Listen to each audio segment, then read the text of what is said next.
Hi everyone, this is Naren Saifat MS. I am Naren, and for this thoughtful Thursday, I know it's surprising that this week is ending so quickly, and um, you know, and the weekend is just right around the corner when I pretty much almost remember yesterday being the Monday and me talking about motivation Monday and all of that. But yes, it is Thoughtful Thursday, and the one thing that I actually thought of when I was really considering all of that was, the fact that considering it is December, you have apps like Spotify and Duolingo that are pretty much sharing what you've done over the past year, right? How many hours you've spent listening to Spotify. I think I locked in at about 56,000 change hours. So that is close to about a little over 30 some days, maybe 40 days. And uh, Duolingo was more like, oh, you've earned this many XP, right? You've gained this much in terms of learning a certain language and all of that. But the more important part that really made me think was the fact that everyone decided to share, you know, their details, their, flex posts on, whichever social media app there is, right? You have Reddit, you have um, Instagram, you have a lot of other things, right? I'm pretty sure some people might have even shared it on TikTok if they have it. Um, I know nobody uses Facebook as much now, but I'm pretty sure people have done it there or on X or wherever else. So people do have a tendency to just share like, oh yeah, this is the amount I've done it, but and that got me to thinking as to what I normally do with information like that, because first of all it's just noise. I mean, nobody needs to know, nobody wants to know. So a lot of times I normally just share it with some of my closest friends, I would say, that, oh yeah, look, this is very funny. Sometimes, I mean, considering the kind of listening I've done on Spotify, I'd say it's more on the embarrassing side than funny, but that is what it is. But and of course, when it comes to Duolingo, I think I share it with maybe just one person to just kind of poke them to get started on it, or make a little headway so that they can um, you know pick up a few more French words so that I can talk to them in French. But with that being said, I mean, the one thing that pretty much kind of funneled down to was the fact that how do you share the fact that you have MS, right? I mean, for a very large time, MS was very much an invisible condition. I would not normally share that information. It would be very similar to what I do with my Spotify, whatever, and my um, my Duolingo, year in review, whatever you want to call it. Just share it with like a few people who are probably the closest to me. And of course, when and now it's not so much, my condition is not so much invisible, it's definitely visible. I would say that I am at that space of being able to shout it from the rooftops. Although knowing myself, it would probably be best if I'm on the top floor. I like a roof over my head.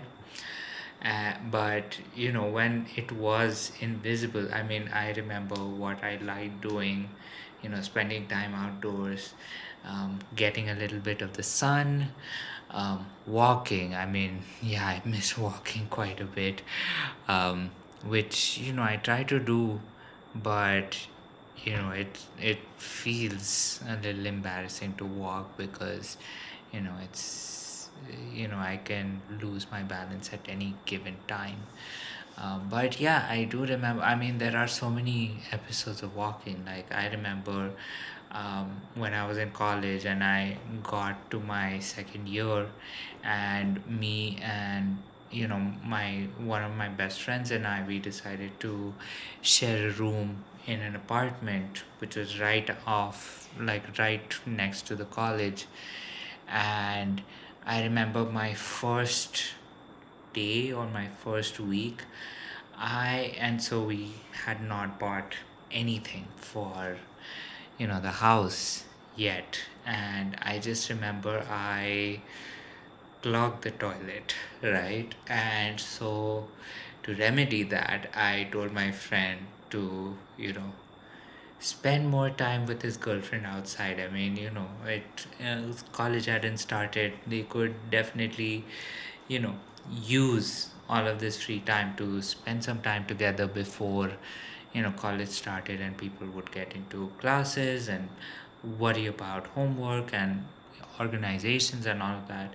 So I just told him to spend time outside, and then I exit my apartment, um, go walk, I think maybe a kilometer or so, to a grocery store that I knew had, a plunger, brought it back. So all of that took maybe about 23 minutes to, walk there, buy the plunger, come back, fix up the toilet, and then get it working again. And thankfully, I had, you know, at least that much brain in me, or at least that much unaffected brain in me, to also buy a couple of other things that would be needed at home, like, other things, especially, for the bathroom, like hand wash, get a couple of brushes that would be used, especially in the bathroom area. Um, Also get, I think maybe one or two odds and ends.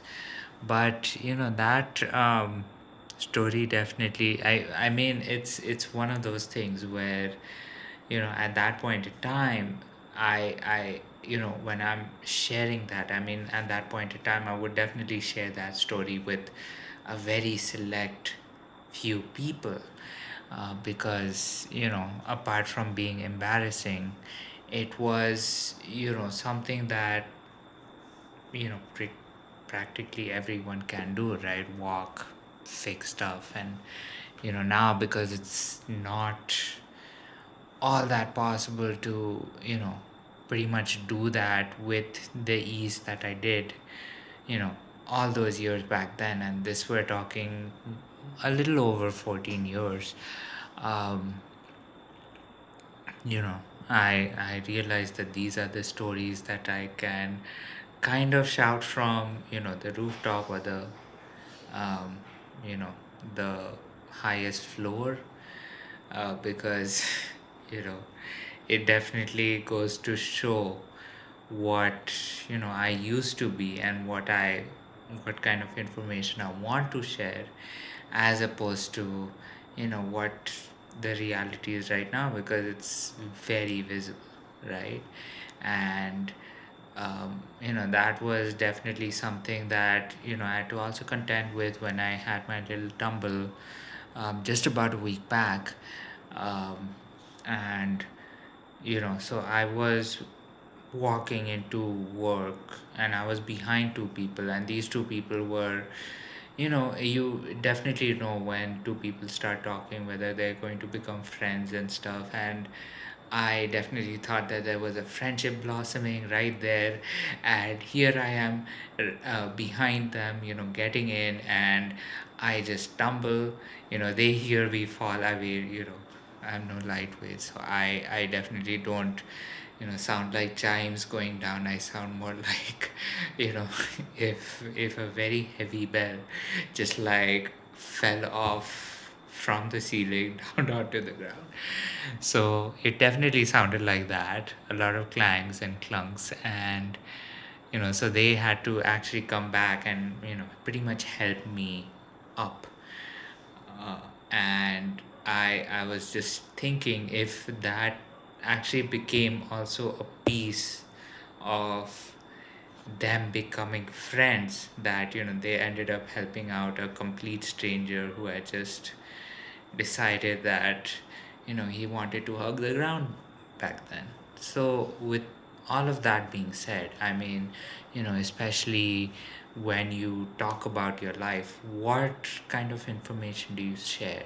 How private and how public are you, right? Especially when considering these kinds of things. If you have something that is more on the medical line, but it is something that maybe is not visible, or versus something that maybe is becoming a little more visible. So yeah, what do you share? Who do you share it with? And are you one of those people who goes to the basement to share some information, as in you share it with a very few number of people, or are you more of a standing on top of the building to like shout it to the world so that everyone gets to know what's happening? So yeah, do share your comments, do share your inputs, your insights, and of course your experiences, because those are something that I love to engage with. And let's get the conversation started. And with that being said, considering it is a little later in the evening to now, good night, sweet dreams, and yeah, wishing you a very happy Friday tomorrow.